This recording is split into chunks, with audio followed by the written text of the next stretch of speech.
오늘 보실 말씀은 시편 15편 1절에서 5절 말씀입니다.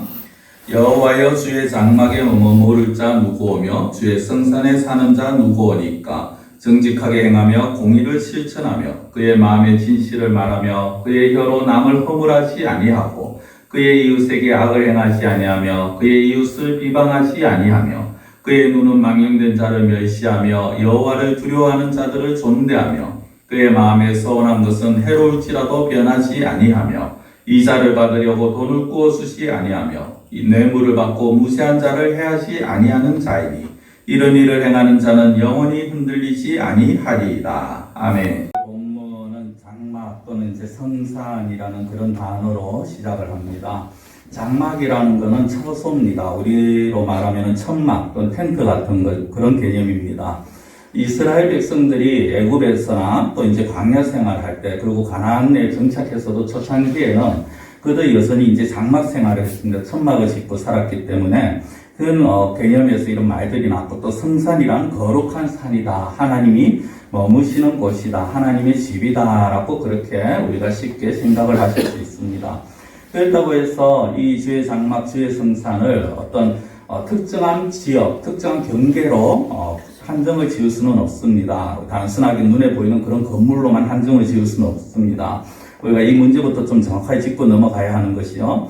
분명히 하나님이 거하시는 처소는 1차적으로는 교회당이 맞습니다. 예배당입니다. 그러나 거기에만 한정 지어서는 안 된다라는 것입니다. 왜냐하면 하나님은 교회당 안에, 건물 안에만 거하시는 분이 아니시라는 거죠. 하나님은 무소부재의 하나님이십니다. 안 계신 곳이 없다라는 것입니다. 하나님은 어느 곳에나 계시죠. 우리가 기도할 때처럼 이 자리에도 지금 하나님이 함께 하시고, 그리고 우리의 집에 우리가 있을 때도 그 집에도 함께 하시고, 또 우리가 일할 때 그 일터에도 하나님은 함께 하신다라는 것입니다. 이 사실을 먼저 인정을 하고 오늘 말씀을 보셔야 합니다. 오늘 본문은 다윗이 지었습니다. 다윗은요, 누가 하나님의 백성으로서 하나님의 집에 거할 수 있느냐라는 질문으로 오늘 시를 시작을 합니다. 그리고 그 다음은 2절에 보면 정직하고 공의를 실천하고 진실한 말을 이쁘니까 저러는 거죠. 표현을 합니다. 근데 이 세상에서 세상에서는 어떤 사람도 이 조건에 합당한 사람이 사실은 없죠. 완벽하게 우리가 이 조건에 맞출 수 있는 사람은 없습니다. 다른 사람들보다 조금 나을 수는 있습니다. 다른 사람들보다 좀 더 정직할 수는 있고요. 다른 사람들에 비해서 좀 더 진실하고 말할 수는 있습니다만은, 그러나 완전하지는 못합니다. 그러면은 우리가 하나님의 집에, 하나님의 산에 설 수 없느냐, 하나님 앞에 설 수 없느냐, 그것을 말하는 것이 아니죠. 오늘 다윗의 시를 통해서 하나님께서 원하시는 것은 그런 좀 불완전하고 부족한 그런 모습이지만, 그러나 하나님께서는 그런 자를 거부하지 않으시고 그런 자들을 하나님의 집에 초대하시고 하나님의 마음에 합당한 마음, 그리고 하나님의 마음에 합당한 삶을 살아가기를 그렇게 원하신다라는 것입니다. 그 내용인데요. 이제 구체적으로 한번 좀 살펴보겠습니다. 먼저 앞서 말씀드린 것처럼 다윗은 주의 장막과 주의 성산에 사는 자를 찾습니다. 이 주의 장막은 성막, 거룩한 천막이죠. 성막, 우리가 한동안 또 주일 오후에 보았는 그 하나님의 집을 말을 합니다. 주의 성산이라는 것은 성막이 있는 예루살렘을 의미를 합니다. 사실상 두 장소가 표현만 다르다 뿐이지 의미는 같습니다. 예루살렘에 있는 성막, 이제 후대날 다윗의 아들 솔로몬 때 성전이 지어집니다만은, 그러나 이 성막이 결국 하나님의 거하시는 처소요, 경배와 제사의 장소다라는 것입니다. 다윗은 여기에서 이 하나님께서 이 자리에서 찾으시는 자를 그렇게 말을 하고 있습니다. 그러면 다윗이 여기서 찾고 있는 사람, 주의 장막과 성산에 머무르는 사람이 어떤 사람이냐?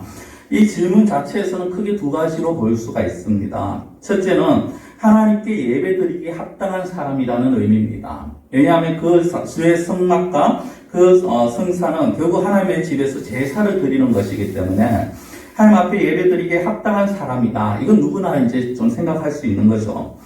또 다른 의미에서는 하나님과 함께 거하며 하나님과 동행하는 사람이 누구냐 하는 그런 질문입니다. 앞서 하나님은 무소부재하시는 하나님, 어느 곳에나 계시는 하나님이다라고 말씀을 드렸습니다. 우리의 삶 가운데서 하나님이 항상 함께 하십니다. 그렇기 때문에 우리가 하나님의 주의 장막, 주의 성산이라는 것은 우리의 삶 가운데 함께 하시는 그 하나님 앞에 설 자가 누구인가라는 것입니다. 그래서 이 두 가지를 합친다면요, 우리의 삶과 우리의 어떤 예배 가운데에서 하나님께 드려지기에 적합한 사람이 누구인가라는 그런 질문이 되었습니다. 그렇다면 과연 하나님 앞에 설 수 있는 사람, 하나님과 동행하는 사람이 갖춰야 할 요소는 어떤 것이냐, 어떤 사람이 설 수 있느냐.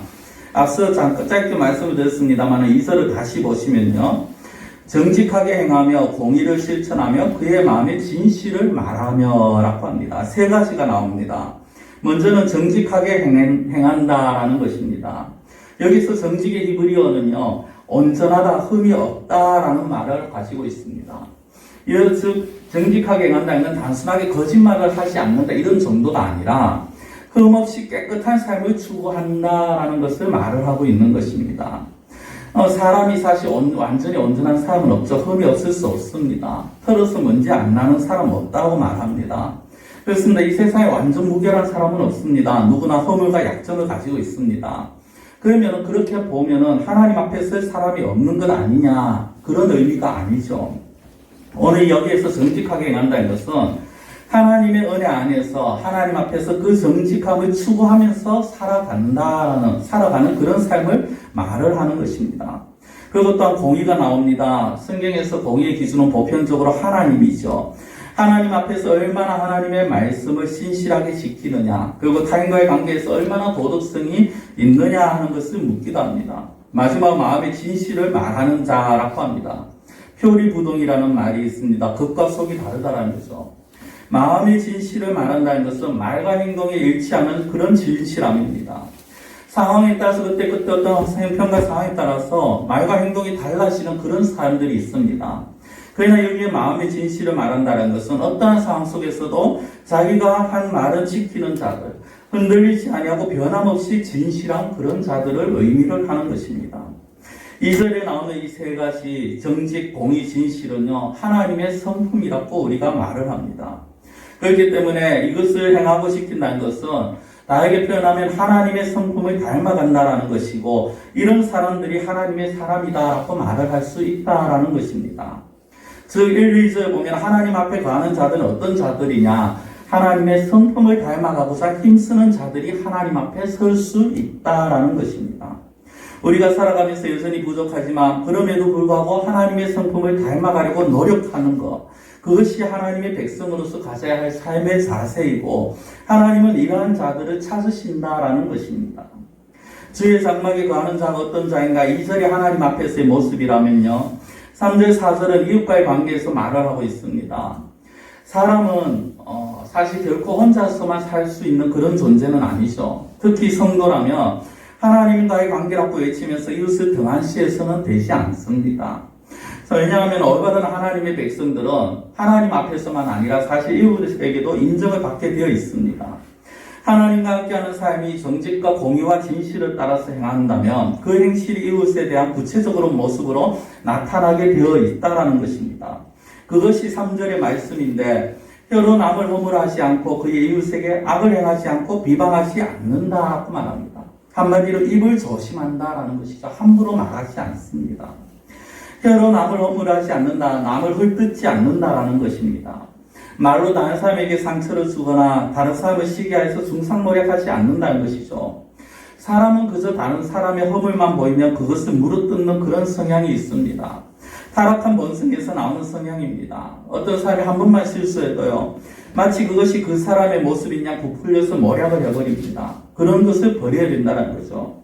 이웃에게 악을 행하지 않는다라고 말합니다. 친하든 친하지 않냐든 모든 자들에게 악한 행동커녕 악한 마음조차 품지 않아야 된다라는 것입니다. 모든 피조물들은 신자 불신자를 떠나서 하나님이 만드신 피조물들입니다. 그렇기 때문에 우리는 그 누구도 함부로 할 수 없다라는 것이죠. 그리고 이웃을 비방하지 않는다라고 말합니다. 비방이 무엇입니까? 남을 헐뜯고 흉보고 비난한다라는 것입니다.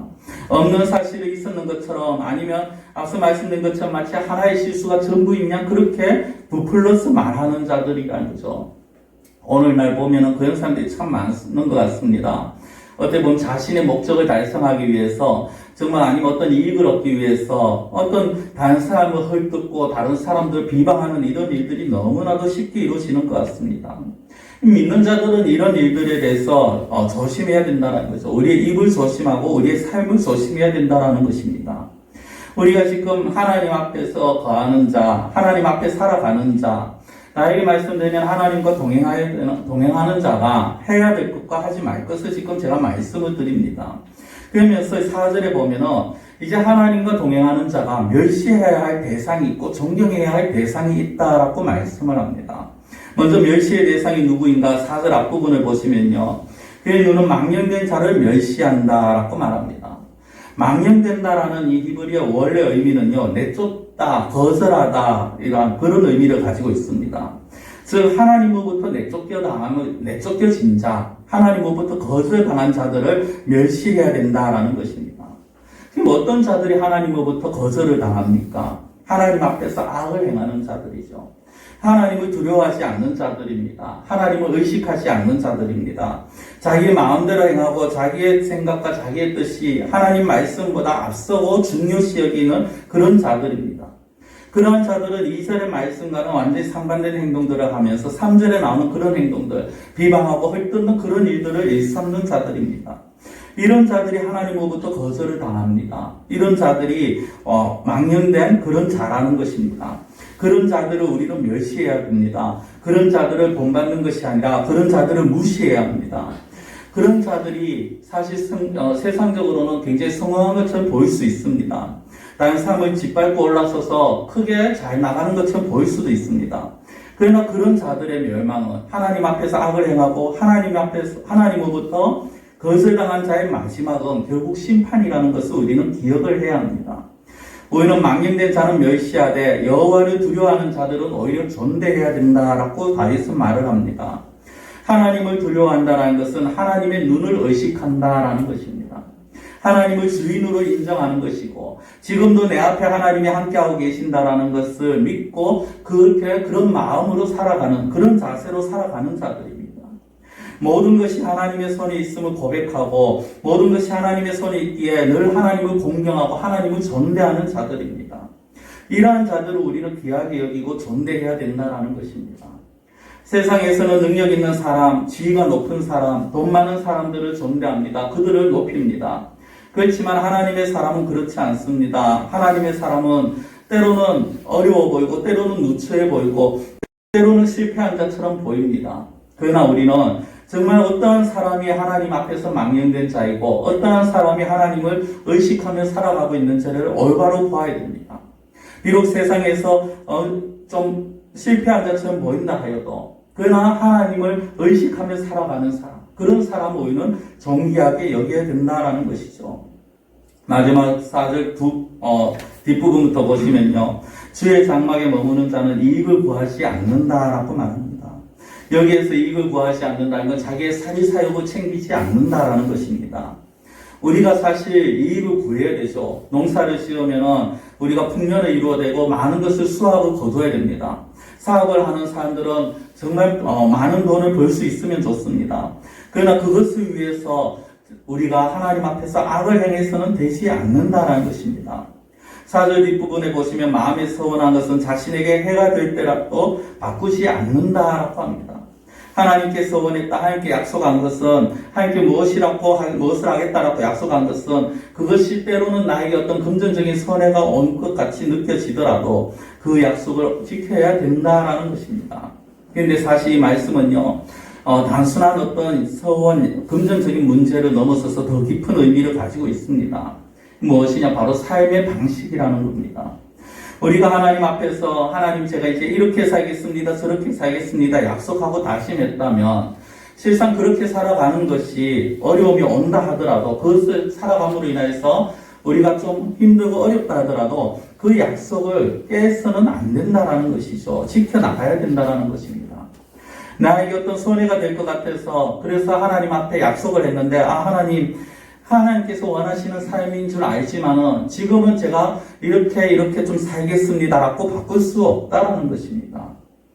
오늘날 신자라고 불리시는 사람들 중에 이해타산에 따라서 하나님 앞에서의 신의를 정말 어떻게 보면 너무나도 쉽게 저버리는 그런 자들을 볼 때가 있습니다. 그렇게 하지 말라라는 것이죠. 누구나가 사실 손해를 보고 싶어 하지는 않습니다. 손해를 본다는 건 어리석은 자들처럼 그렇게 보일 수 있습니다. 그러나 하나님의 사람은 어떠한 손익보다 중요한 것이 하나님의 말씀 앞에서 그리고 하나님의 그 시선을 의식하면서 살아가는 그런 자들이라는 것입니다. 그렇기 때문에 늘 재물과 관련해서 주의해야 되죠. 5절이 그것을 보여주는데 이자를 받으려고 돈을 꾸어주지 말고 뇌물을 받고 무지한 자를 해하지 말라. 성경은 이자 받는 것 자체를 원칙적으로 금지하지는 않습니다. 신명기 23장에 보면요, 외국인에게는 이자를 받으라고 합니다. 그러나 이스라엘 안에서 같은 동족끼리는 이자를 받는 것이 금지되어 있습니다. 가난한 사람들에게 더더욱 그렇죠. 성도가 이익을 위해서 정당한 상거래를 하는 것이 문제가 아니라 그것이 자기 사리 사욕을 채우기 위해서 그렇게 자기 하나님을 무시하는, 하나님을 의식하지 않는 그런 삶이 문제가 되어진다라는 것입니다. 성도 여러분, 우리가 살아가면서 사실 오늘 이 주의 장막에 머무를 자 누구 오며 주의 성산에 사는 자 누구 오니까라는 이 다윗의 질문은 오늘날 저와 여러분들에게 던져지는 그런 질문입니다. 나에게 질문을 던진다면 이렇게 나옵니다. 오늘날 하나님 앞에서 살아가는 자 누구 오며 오늘날 하나님과 동행하는 자 누구 오며 오늘날 하나님께서 인정하는 자가 누굽니까? 라는 그런 질문입니다.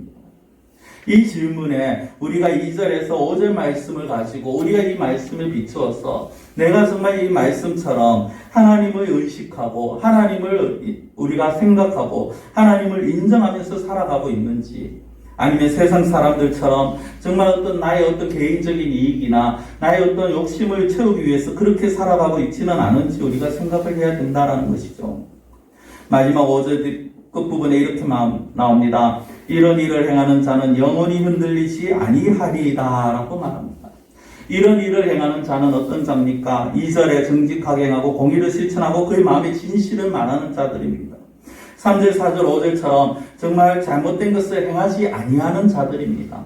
망령된 자를 멸시하는 자들입니다. 하나님 앞에서 정말 하나님을 인정하는 자들입니다. 그런 자들은 뿌리 깊은 나무가 바람에 흔들리지 아니한 같이 하나님께서 굳세게 붙들어 주시겠다라는 것입니다. 영원히 흔들리지 아니하리로다라는 이 말씀은 어떠한 풍랑 속에서도 어떠한 풍파 속에서도 든든하게 하나님께서 확실하게 붙잡아 주시겠다, 굳세게 붙들어 주시겠다라는 그 약속의 말씀입니다. 오늘 우리가 정말 하나님을 의식하면서 하나님 앞에서 하나님을 주인으로 또 하나님을 인정하며 살아가심으로 다윗의 고백처럼 정말 하나님 앞에 서는 자 누굽니까? 라때 우리가 제가 하나님 앞에 서길 원합니다. 제가 이러한 모습을 버리고 이러한 모습을 가지고 하나님 앞에 살아가겠습니다. 라고 우리가 다짐할 수 있는, 또한 하나님 앞에 구하며 하나님의 도움을 구하실 수 있는 그러한 우리 성도님들이 되시기를 원합니다. 기도드리겠습니다.